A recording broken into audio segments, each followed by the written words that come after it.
the fuck was that? I mean, honestly, what did we just watch on that SmackDown? Because that SmackDown was absolutely 100% brilliant. It was fucking amazing. Stories being told left and right. Superstars bringing out emotion, getting you invested into the upcoming pay-per-view. There's a lost art that everybody forgot about in WWE. How to actually promote their match. How to get people interested and excited and intrigued for the pay-per-view. For their big match. You know, there's so many hours of WWE Pro Wrestling every single week that they just get lost in redundancy. It is literally just match after match after match after match after match. Little interview, match, little promo, another interview, match,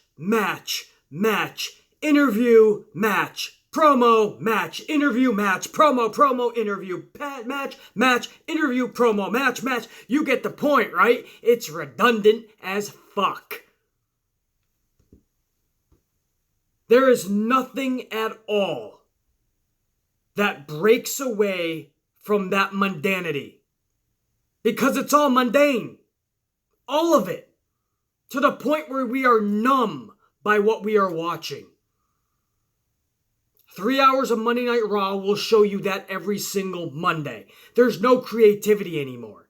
It's just a simplistic pattern of events every Monday. It's like they just want to get the 3 hours over with. Push the agenda, and then when the pay-per-views come, that's redundant as fuck too. Because nobody's invested into the pay-per-view. It's not an exciting pay-per-view. None of the matches have us intrigued. So nobody really gives a fuck. We're all just going through the motions.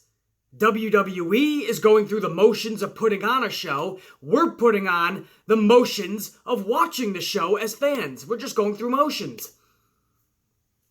That's all we're doing. It doesn't seem like WWE is excited to put on the shows, and the fans certainly aren't excited to watch the shows anymore. Last night, that changed. Last night, from top to bottom, start to finish, beginning to end, stories were being told. Emotion was being driven out of us. Whether we liked it or not. Whether we're used to it or not. With WWE, we're not even used to that. But from Samoa Joe and his promo to AJ Styles and making it real personal, to Randy Orton's beatdown of Jeff Hardy and making that real personal with Jeff Hardy and bringing out the interest level within all of us fans, with Carmella trolling not just the fans but Becky Lynch, to Daniel Bryan and The Miz having another back and forth, one of their famous back and forths that I love seeing between those two because they tell such an epic story when they're both going back and forth with each other in a promo. And we got to see that again last night. And it got me even more excited to see Daniel Bryan punch The Miz in the face, as DB says.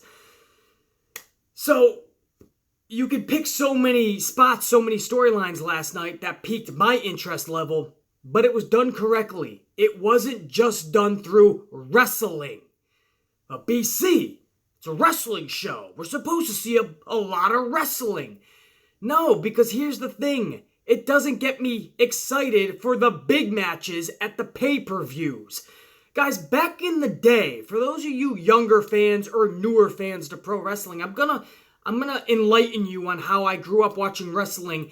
And I'm not saying this was the better way just because I grew up in this era, the 80s and 90s. But it was the way to build superstars. You had superstars, actual larger-than-life superstars, taking on what was known as jobbers. They were just local indie talent from around the town that they were in, around the arena even maybe around the block. But it looks like they just picked a Tom, Dick, and Harry from the side street. And they threw them in there with the superstars. We already knew the jobber was going to get beat by the superstar. What that 3, 4, 5 minutes was for was to build the superstar, show off their moves, really let you know that this motherfucker is a force to be reckoned with. Whether it was the big boss man or whether it was Tito Santana, whether it was Mr. Perfect or the Mountie, whether it was the fucking Berserker or Haku, Shawn Michaels or the narcissist Lex Luger, it didn't matter. The superstar took on the jobber, and that made a superstar. That built a superstar. And feuds were issued throughout the show in different ways. A superstar would come to the ring after the match and confront the other superstar, creating friction. You had to see what happens next. There'd be a special guest at the commentary booth. Somebody would come out, cause the friction. During an interview segment, somebody would jump the guy getting interviewed, creating friction. But the point is, by the time the pay-per-view came along, you were going to get a superstar versus a superstar. And you literally didn't know who was going to lose and who was going to win because they were both larger than life. This was at a time where people were not losing all the fucking time. You didn't see the big boss man lose every fucking week or every other week. Mr. Perfect didn't lose every other week. Those were the superstars.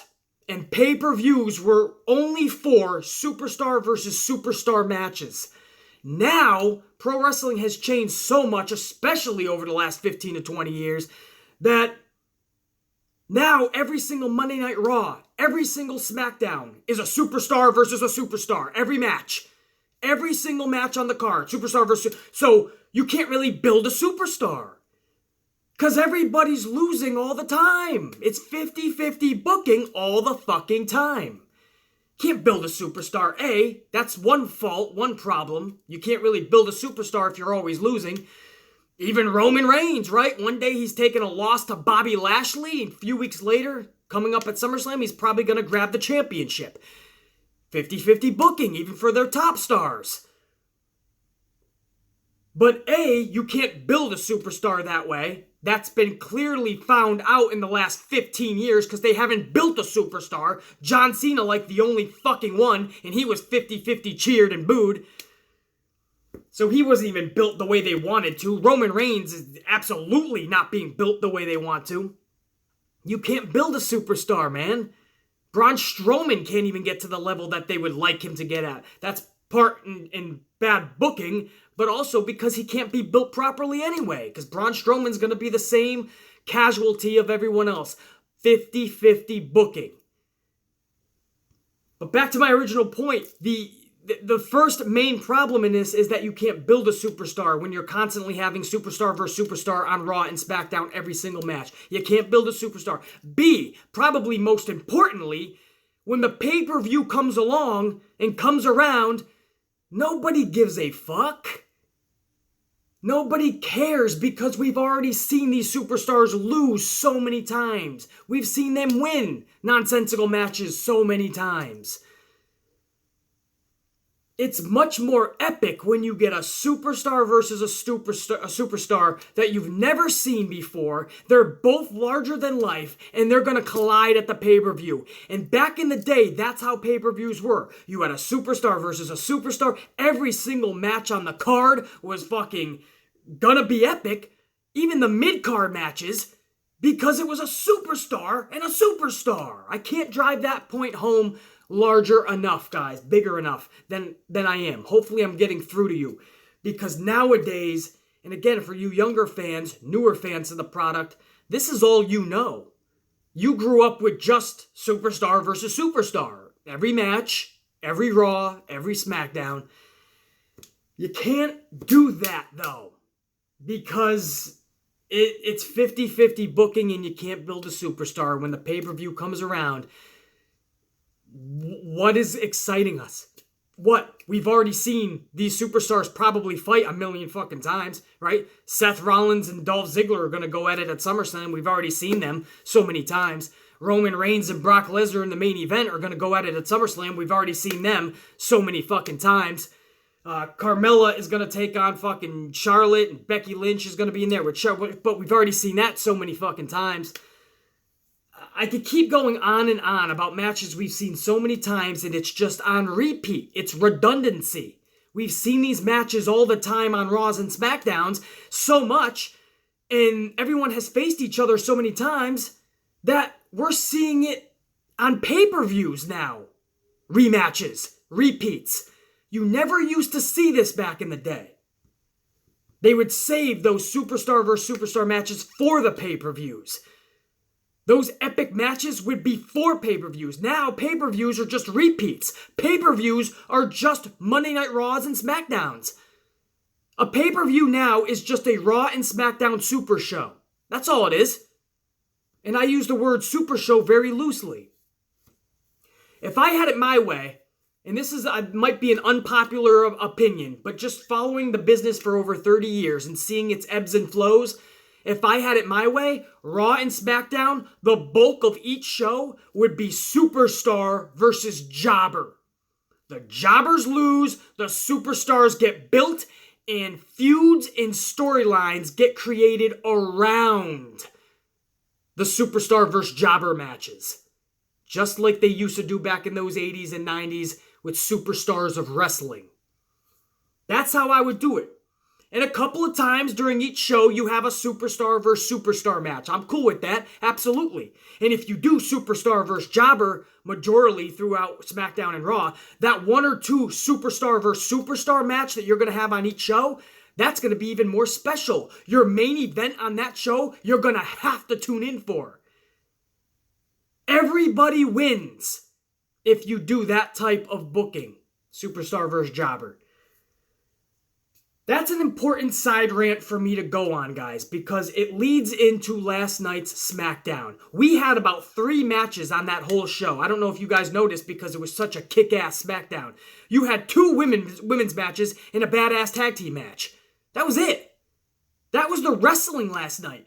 All of the badass chemistry and promos and fucking heartfelt speeches like Carmella that trolled everybody, all of that shit, and Samoa Joe getting personal with AJ, all of the back and forth with Miz and Daniel, all of that was not a wrestling match. Those were stories being told without putting on a nonsensical wrestling match. That's all we've seen the last 10 to 15 years.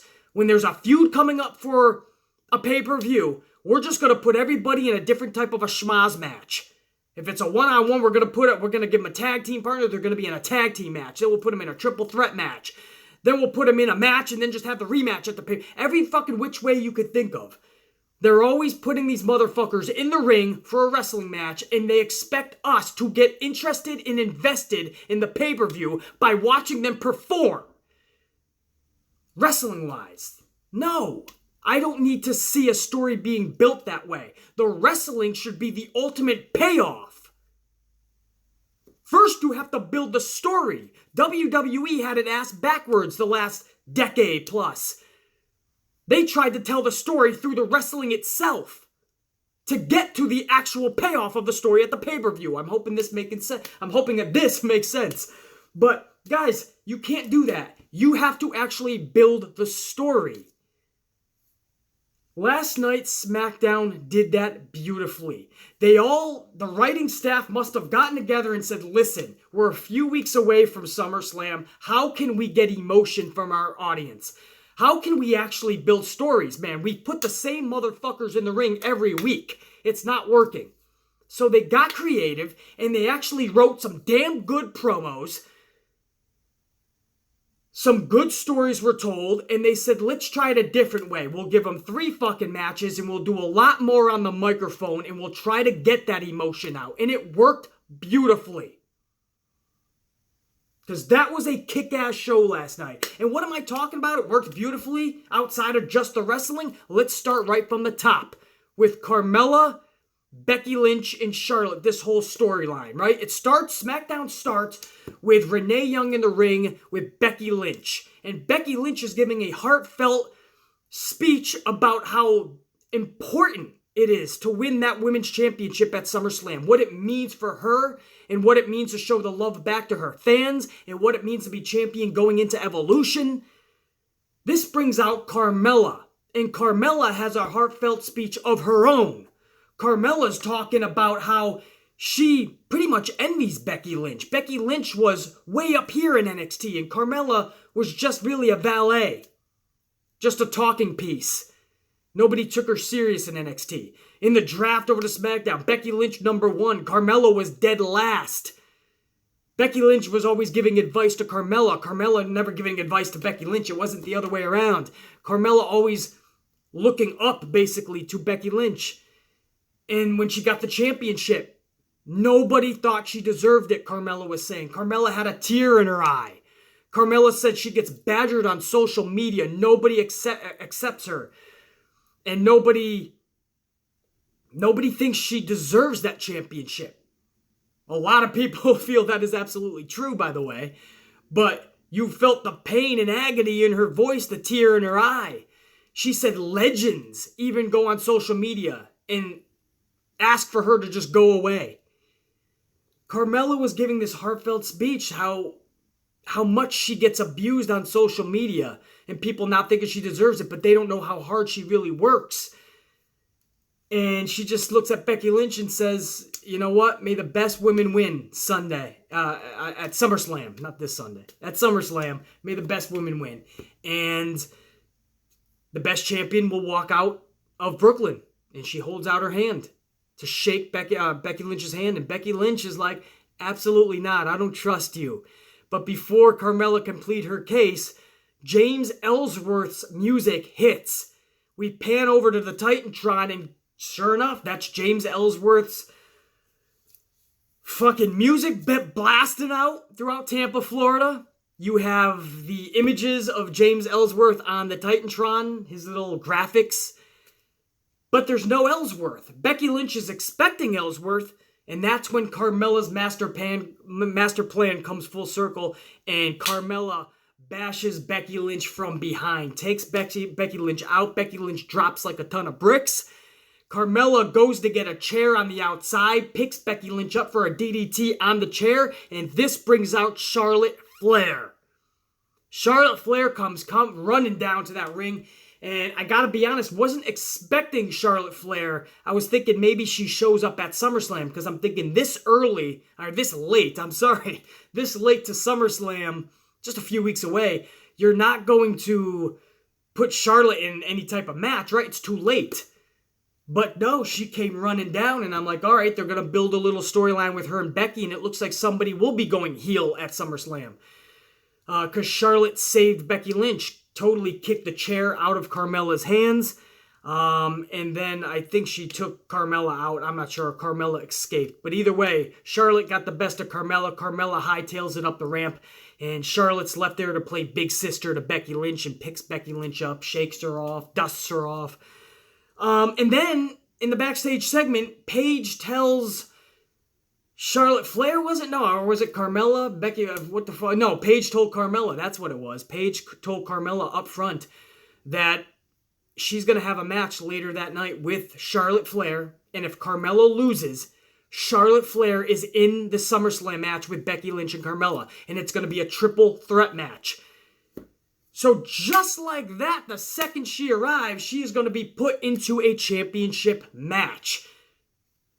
Sasha Banks is over there playing fiddly-diddly-diddly fucking secretary to Boss Bayley over on Raw, right? Bayley's the new boss. Sasha Banks is looking up to her like big fucking sister, like big boss. She's playing around in a tag team, hoping to get the first ever tag team championships one day if they arrive. Meanwhile, Charlotte's going over there. The day she comes back, she's put in the heavyweight women's championship match. No tag team division. The championship. Makes you think, man. You know what I mean? Like, Charlotte gets that. Sasha's on that fucking level. But good for Charlotte, I guess. You can't player hate. I mean, beggars can't be choosers. I said there was a little bit more I needed from Becky Lynch and Carmella to sell me on a SummerSlam match. I was so happy to see Becky Lynch get all this momentum the last month, 2 months. but I need a little bit more. Carmella, Becky Lynch wasn't exactly selling me. After their segment, before Charlotte Flair even came out last night, that started to sell me. All they had to do was keep building that the next 2 weeks. And I'm going to be okay with Carmella and Becky Lynch. It's not going to be a great match. We already know that. But at least I'm a little more interested in this match. I'm no longer looking at it and saying, oh, fucking Becky and Carmella, fuck that shit. No, I'm saying, hey, Becky and Carmella's up next. Let's see what they got in store. Let's see if fucking they can pull off something much more better than I would have expected. That's what they did last night before Charlotte Flair even came out. They got me a little more intrigued. But then Charlotte came out. And Charlotte saved Becky. And Paige said, hey, if you beat Carmella later tonight, you're in a triple threat. And that ended up happening, right? SmackDown goes off the air with Charlotte Flair defeating Carmella. A figure 8 leg lock. Figure 4 into the figure 8. And Carmella looked like she was right next to the ropes. Looked like she just had to reach out. But what saved that was Carmella never actually looked at the ropes. It looked like she was just in pain and she wanted to get the fuck out of it. So a lot of people are like, she was right at the ropes. BC, what the fuck? Couldn't she just But she didn't look. So the story was still told epically. She was in such pain. She didn't really think about where she was. She just wanted to tap the fuck out and get out of that. So I believe that. But Charlotte beats Carmella. Now Charlotte is in this triple threat. Becky Lynch is watching on from backstage. SmackDown goes off the air. Fades to Black goes off the air with Becky Lynch watching Charlotte celebrate. So, could there be, dissension there? Tension, friction between best friends Becky and Charlotte? Possible. There's going to have to be some friction, right? You got a couple weeks left before SummerSlam. And now Charlotte's into this match. But going back to my original point, I wanted a little more between Becky and Carmella. I didn't necessarily mean a triple threat with Charlotte. But that's what we got. Now, on one hand, I'm kind of like, ooh, I kind of would have wanted to see Carmella and Becky Lynch just to see what they would have pulled off. Again, I don't think it would have been an epic match at all, not even a great match. We'd hope for just a good match. But I still wanted to kind of see where the story was going to go with them two, because I did like what I saw last night. Now you add Charlotte in, and I'm kind of like, it takes away that one-on-one match that I was kind of getting intrigued for. But on the other hand, let's be honest, during that Becky Lynch-Carmella match, now with Charlotte, you're going to see Becky Lynch and Charlotte get it on and wrestle each other. And we all can agree, Charlotte and Becky Lynch is going to be a much better wrestling match than Becky and Carmella would have been. So at least we do get a better wrestling match, guys, with Charlotte added into this match. I'm looking at the positive here, and it is a pretty big positive. Charlotte in this match is going to make it a better wrestling match. So I am okay with this. We're just going to see where the story unfolds the next 2 weeks leading into SummerSlam. But that was the beginning and the end of SmackDown last night. Carmella trolling the audience with that heartfelt speech and then having a plan with James Ellsworth's music, taking out Becky Lynch. The return of Charlotte. And then Charlotte defeating Carmella in the main event and earning, after one match, her way into the SummerSlam match between Becky and Carmella. Now it's a triple threat match. So a pretty significant beginning and ending to SmackDown. And a story was told the whole way around. But we were nowhere near done with good storytelling last night. How about Randy fucking Orton and Jeff Hardy yet again stealing the fucking show last night? You have Jeff Hardy, who is calling out Randy Orton. I don't know if that's ever a good idea, but Jeff Hardy calls out Randy Orton. And, of course, Randy Orton obliges, right? In his total methodical way. He strolls down the ring. Jeff Hardy has his focus all on Randy Orton. And from out of nowhere, it's not an RKO, but it's a Shinsuke Nakamura from out of nowhere.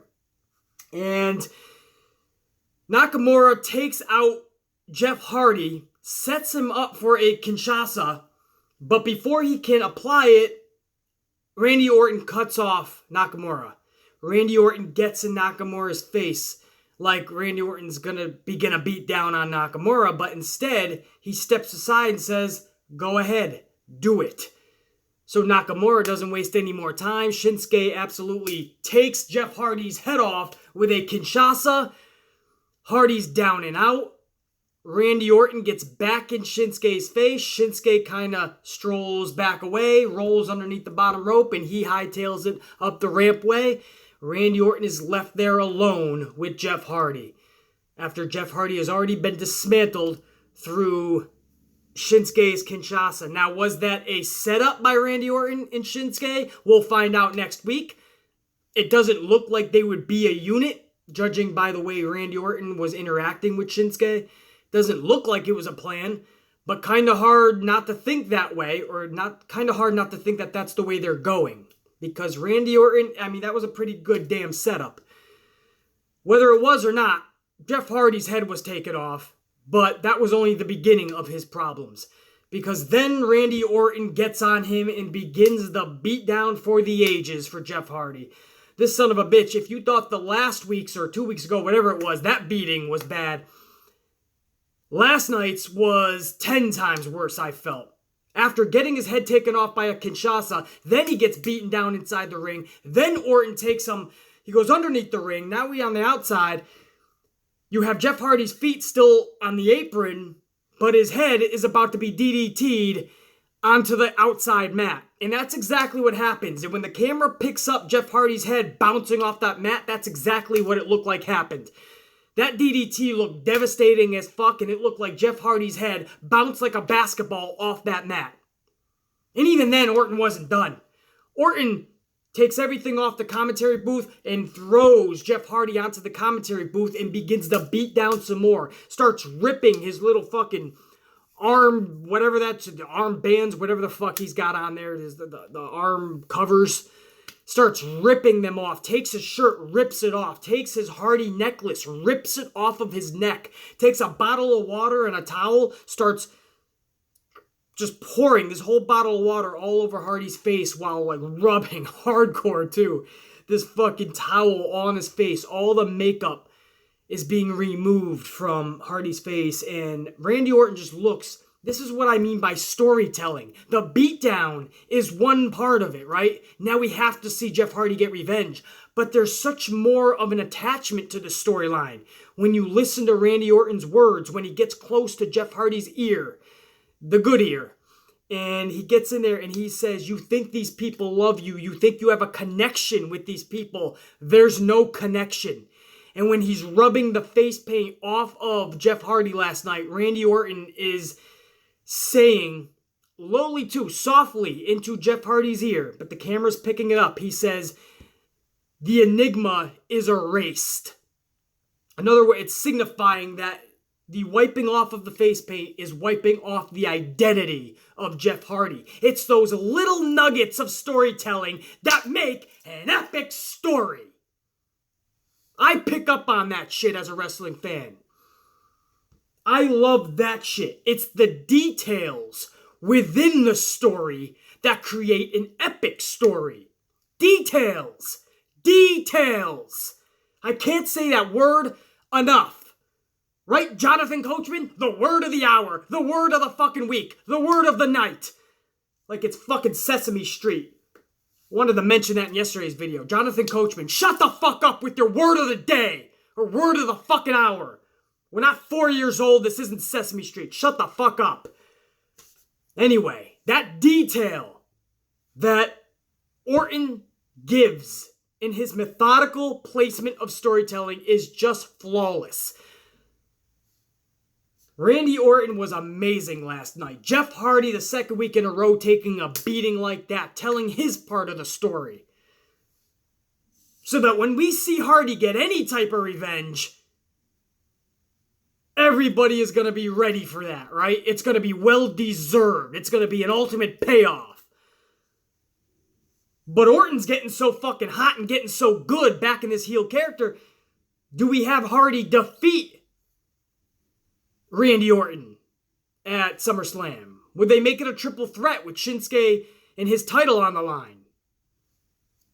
I don't know, man. I just feel like you have to have Jeff Hardy get ultimate payoff somewhere down the line. But I just don't feel you can have him defeat Randy Orton right now as Orton is getting this hot. But that storytelling last night, that beating, that was an ultimate beatdown, man. And Jeff Hardy spitting up fucking water and fucking his face paint getting in his mouth and coughing up. Who knows? He probably thinks it's fucking blood. He got a beating, man. And Randy Orton just methodically walking off. In his hand, he's clutching that necklace that he ripped off of Jeff Hardy. The details. I fucking loved it. Amazing right there. Again, that was without any wrestling match. That was a guy coming out, calling out his fucking foe, his enemy, his arch nemesis. And then we had epic storytelling following that, man. Everybody was on their feet in the arena. I was intrigued at home. I know most of you guys must have been, because that was badass. That's it. Then we'll go to a wrestling match. How about the Usos taking on, who the fuck was it? The Bar. How could I forget? It was only 3 matches in the night, but that was clearly the match of the night. On commentary was the fucking New Day. And let me tell you a little bit of a story about this match. The Bar versus the Usos last night. You want to know the truth? What I honestly felt about this match last night? It kicked ass. This match was, and I was just talking about how bad tag team wrestling is in yesterday's video for Monday Night Raw's review reaction, and how bad Monday Night Raw's tag division has gotten, and how stale SmackDown's is, because we're seeing Usos New Day every fucking week. Sanity is non-existent. The Bludgeon Brothers can't get the fuck over. But last night's Bar versus Usos match, they were fighting like their lives depended on it, like their contracts were about to expire or some shit. They put it all on the line like this was an epic pay-per-view spot on the card. I mean, this was fucking a dynamite match. All 4 went out there, and all four put it all on the line. I love this, man. The Usos showing why they are still one of the prominent tag teams in all of WWE, and it doesn't look like they're stopping anytime soon. It seems like they just keep getting fucking better and better. And the Bar is obviously Sheamus and Cesaro. We already know they're kick-ass. Singly, you put them together, obviously it's going to be a badass tag team. I'm not saying I've always been on board with them as a tag team, but obviously they're kick-ass. But that match last night, and I know I've seen Usos in the Bar before in every which way you can think of, but last night's match, that was the best match I've seen with them. Totally. I mean, on a night where you only have about 3 matches anyway, you really need a performance like that. And on top of that, on top of how dynamite that match was, the New Day had their own little commentary booth set up. You had Bootios and pancakes all on it and a New Day graphic. And it was all members of the New Day. You had Big E, you had Xavier, you had Kofi Kingston, all on commentary. And throughout the match, they would keep going back to them. And every time that camera pointed at the New Day, they had me fucking LOLing through the fucking sky's the limit, man. I was legit just fucking hauling off. They are the funniest motherfuckers, man, when they just give 2 shits. They just don't give a fuck. And they're just mocking everything, having fun, dude. Sometimes it can... The thing with the New Day is they know when to do it. They know, I feel, when to get serious, and they know when to be comical. That's what makes the New Day really good. Now, at times in their career over the last several years, yes, there's times they've gotten stale, but then they just reinvent themselves in some way, and I know it's just them being them. To us and to them, maybe they're not even fucking consciously reinventing themselves, but they just... They captivate you in a way where you don't expect it. Like, you're thinking they're just on the commentary booth. This is gonna be some fucking schmaz, right? We're gonna have a redundant tag team match. Now we got the New Day on commentary. This is a fucking circus. It ends up being a really kick-ass tag team match, and the commentary from the New Day was super fucking funny. Was one of the best parts of an already great match was the commentary from New Day. They captivate me when I don't expect it. And that is what I mean by reinventing yourself, man. You went from being stale to fucking making me laugh and actually wanting to see more of you last night, wanting to hear more of you. When they went back to the regular commentary team, and by the way, I actually really like Tom Phillips, Byron Saxton, and Corey Graves. I love them as a unit. But New Day Day was so good last night during that match, I wanted to hear more of them. I wanted to see more of them. So they went from being stale to me just a couple of months ago, maybe even just last month, to now seeing the potential they have still as a unit. And if you use them correctly and let them be them in the right situations, New Day, sky's the limit for them, man. I'm not saying you gotta throw tag team championships on them every 3 months, but I loved that aspect of it. That whole 10 to 15 minute segment with New Day versus New Day on commentary, Usos versus The Bar. I love the entire show. But wrestling-wise, everything about that went off without a hitch, man. It went off fucking superlative. And that was really great to see. So, it was good to see coming off of just a tragic car wreck of a tag team situation on Monday Night Raw. Coming into that situation last night, it was refreshing. I'll leave it at that. Then we went back to just a promo. Just a guy with a microphone getting emotion out of us. And that was Samoa fucking Joe. Samoa Joe got on that mic and he hit AJ Styles. I almost said AJ Lee. Samoa Joe versus AJ Lee at SummerSlam. But he hit AJ Styles really fucking personally and really hard. Before he did, Samoa Joe was going off about how he respects AJ Styles more than a lot of people in that locker room. And how he knows AJ Styles more than anyone. And how much and how hard he trains to be the best champion he is and can be. And you believe that because you know Samoa Joe does know AJ Styles very well. And you know that in real life, Samoa Joe does respect AJ Styles. So that is realistic storytelling from their times back in TNA and traveling around the world with each other to now here in WWE. So that's believable and realistic storytelling. I love when art imitates life and life imitates art. I love that shit. And then he went from I respect you to really hitting him personally and talking about how he does train so hard and wants to be the best. And it's because he's more comfortable on the road, packing his bags and living in hotels and showing up to those arenas more than he loves being at home with his wife and being a father to his daughter. Imagine that shit, man. You know that hits home. Because a lot of these wrestlers do have to live out of their bags, do have to live in hotels, only see their family once or twice a week if they're lucky. So you know that hits AJ Styles personally. So I love that story being told, man. And he says how come SummerSlam, his family, AJ Styles' family, is going to be rooting for Samoa Joe to take the championship off him. So then he can go home and be the father he never was. That's fucking huge, man. And then we hear nothing from AJ Styles that whole night. He's not on the show.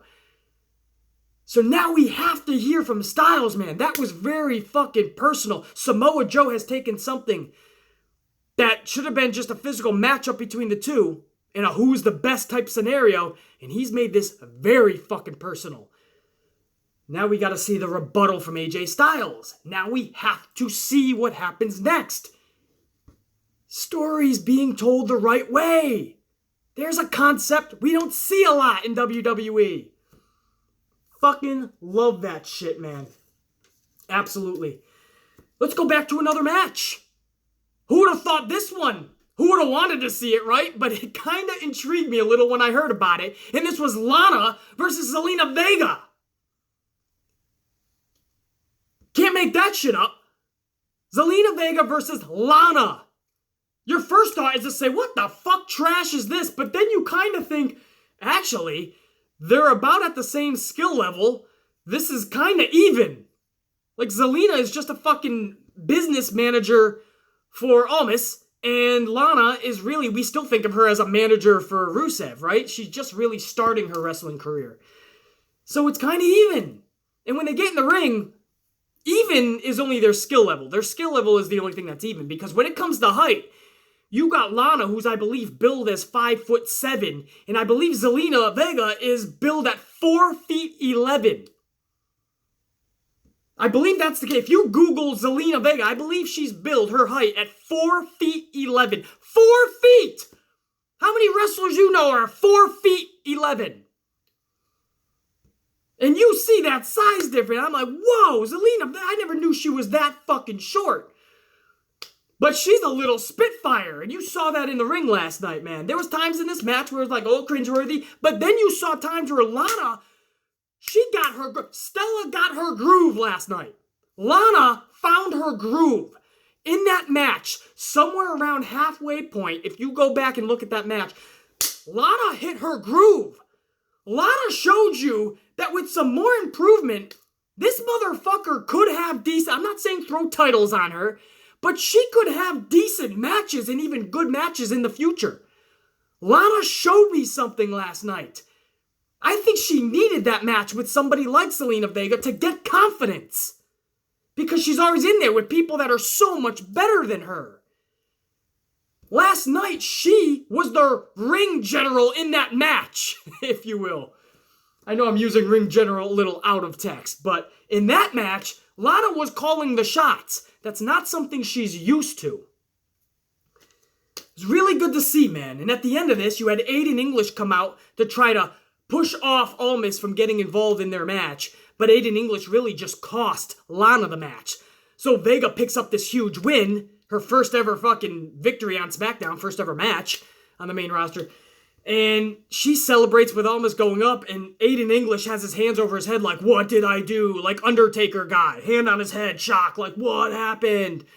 And Lana's like, what the fuck? Backstage, Aiden English tries apologizing to Lana. And Lana's like, Aiden, you need to just go. Just go. And Rusev, we hear him off camera yelling, Aiden! Aiden! Rusev is pissed at Aiden English. And he walks by Lana, and Lana just tells Rusev, you know what? I know you got your own thing you're trying to figure out with Rusev Day, and you're kind of, lost in the shuffle right now, and you're doing your own thing, but I needed you tonight. I needed you. Lana needed you. And you weren't there for me. And she walks off pissed off. So Aiden English is distraught. He walks off. Lana is hurt and pissed off, and she walks off. Rusev is pissed off at Aiden and hurt that Lana is hurt because of him. So this whole fucking thing is fucked up. At some point, there's going to be a crossroads with Zelena Vega, Andrade Cien Almas, and Lana, Rusev, and Aiden English. Something's going to happen with these 5 individuals at SummerSlam. And when SummerSlam is finished, I don't think things are ever going to be the same between Aiden, Lana, and Rusev. One of them is going their own fucking way. We just don't know who it is yet. But I love that. I know you're thinking Lana and Zelena Vega. What the fuck? I loved it. I thought it was interesting and new. It was refreshing. And again, you have that twist at the end. Where are they going with this? But not in an ugly and confusing way. It's kind of in an intriguing way. I liked it. Where do you guys want to go, man? Let's go to Daniel Bryan and The Miz. Because this is probably the funnest match I'm looking forward to for SummerSlam. AJ Styles, Samoa Joe, wrestling-wise, that's the match I'm looking forward to. But as far as fun and intrigue, Daniel Bryan and Miz right now are captivating me the most. Now, last night, we had another epic one-on-one back and forth between these two. And I fucking loved it. You had Daniel Bryan in the ring, and he's calling out The Miz. The Miz shows up just like I said to myself, man. I literally said, BC, right now if I'm creative, I do not have The Miz coming out. Save it. Put him up on the Tron. And let them go promo for promo. And that's what they did. They did it beautifully. Miz shows up on the Tron. And it wasn't just to spit off, hey, watch Miz and Maurice after SmackDown. Short little plug, give a line or two to Daniel Bryan, and end of segment. No, they let them go back and forth. And I loved it. Now, a lot of it was what we already heard before, but it rings so true, and that's what makes it so captivating, because it's real life shit. They went over again how Daniel Bryan called Miz a coward and that his wrestling style is soft. On Talking Smack, those were the things that in real life pissed off The Miz and got The Miz into Daniel Bryan's face. That's why Miz got pissed off. He didn't like the fact that Daniel Bryan called him a coward and called his wrestling style soft. And he got so pissed at Daniel Bryan. Daniel Bryan got So pissed at The Miz, he really wanted to punch Miz in the face on Talking Smack, live on the air. That Daniel Bryan got so pissed, he left Talking Smack. That was not kayfabe storyline. That was real. And now we get to see art imitate life, life imitate art. That same thing I was talking about earlier, I get to see it again with Miz and Daniel Bryan. And they went out after each other. And Daniel Bryan literally called his wrestling style soft again, called him a coward. I'll give you some fucking quotes, man, straight off of last night's face-to-face, or not face-to-face, Tron to face. Miz actually says, this is a quote to Daniel Bryan, "It took you 10 years of fighting in high school gyms, and in just 10 minutes of me getting in your face on Talking Smack, I made you famous." And Daniel Bryan responds saying, and I quote, "That's the difference between me and you, Miz. I do this because of passion. You do it for fame. But you're never going to be The Rock. Hell, you're never even going to be John Cena." I love that, man. And you're never going to be remembered as a great superstar either, because you're too soft. And Daniel Bryan, Miz takes off his glad. You can tell Miz, even the storyline now, but you could tell that irks him. And it was great, man. And Miz responds with, "Just let your contract expire. Go back to performing in those local high school gyms." I love it. Miz is exposing the online reports that Daniel Bryan's contract is expiring after SummerSlam. And Miz brings that up. Non-kayfabe style. I love that shit, right? He brings it up. Why don't you just let your contract expire? Go back to performing in those high school gyms. Loved it, man. They bring out the best in each other. And it's so raw. It makes it so real. Because when it comes down to it, it's so very fucking real. I can't say enough about that segment, man. And it just literally, it's almost like the ending of a Raw or SmackDown. You know when they fade to black? They faded to black. That wasn't even the end of SmackDown. You still had Charlotte and Carmella, but I already went over that main event. Charlotte obviously picks up the win and enters into the triple threat match at SummerSlam. So I already went over that. But this wasn't even the ending of SmackDown. But they faded to black with Daniel Bryan just like, "I can't wait to punch you in your face." And Daniel Bryan is just like, "If I can just get my fucking hands on you." We fade to black. And they went to like a promo for Charlotte and Carmella, but nobody talked over it. You know, when Tom Phillips is like, "Later on tonight," or "Coming up next, Charlotte takes on..." No, it was just the graphic. So we faded to black. We stayed on black for 2 seconds. Then we went to the graphic. Fucking loved it. They gave you 2 seconds to digest what you just watched. That's what you need. That's how you tell a story. It's like when you watch an hour and a half or 2-hour movie in the theater, and the movie ends with the ultimate climax. What does a movie usually end with, guys? They fade to black, and what do? They stay on black for several seconds, right? Before the credits start rolling. You know why they do that? So you have a second or two to digest what just happened. They want to drive that emotion out of you in the theater. So the movie just ended. It faded to black. It stays on black for a few seconds. You now have to think about what you just saw. You have to think about that badass ending. That's why fading to black, I say it all the time when a show ends, fading to black is so important. But it doesn't work if it's a shitty ending to the show. Then you're fading to black on nonsense. We don't need a minute or a moment to digest the bullshit we just watched. But when it's something cool, fading to black will let us digest that. Anyway, guys, just giving you a little movie business magic that they do in WWE, and they should do, because it helps the small details. Come on, Jonathan Coachman, word of the day, details in storytelling. That's it. That was SmackDown. I don't have to pump up this show anymore. If you haven't seen it, what the fuck are you doing? Go watch it. If you have seen it, you most likely agree with me. And if you didn't like last night's show, then I guess you like the redundant match, interview, nonsensical bullshit. And if that's the case, hey, whatever floats your boat, man. I know I thoroughly enjoy this SmackDown. This was the third SmackDown in a row that they pulled off, and it was a good show. Third in a row. They are building momentum going into SummerSlam, man. And after last night, I'm a lot more excited to see SummerSlam than I was even after Monday night. So, can't say enough about SmackDown. So thankful for SmackDown right now, let me tell you that. And we'll see what next week has, man. There's only a couple of SmackDowns and Raws left before SummerSlam. I tell you guys this for the last couple weeks, there's no more time for mulligans. You have to start bringing your A game every single show. We'll see what Monday Night Raw can do next week. Tomorrow, Amplified Q&A. You know what time of the week it is, so drop your questions for the Amplified Man either down below in the comments or over on Twitter at BC Amplified. I'll get to as many questions as I can. Can't get to all of them, but I'll get to a lot of them. And we'll have some fun tomorrow, and we'll shoot the shit for at least around an hour tomorrow for Amplified Q&A.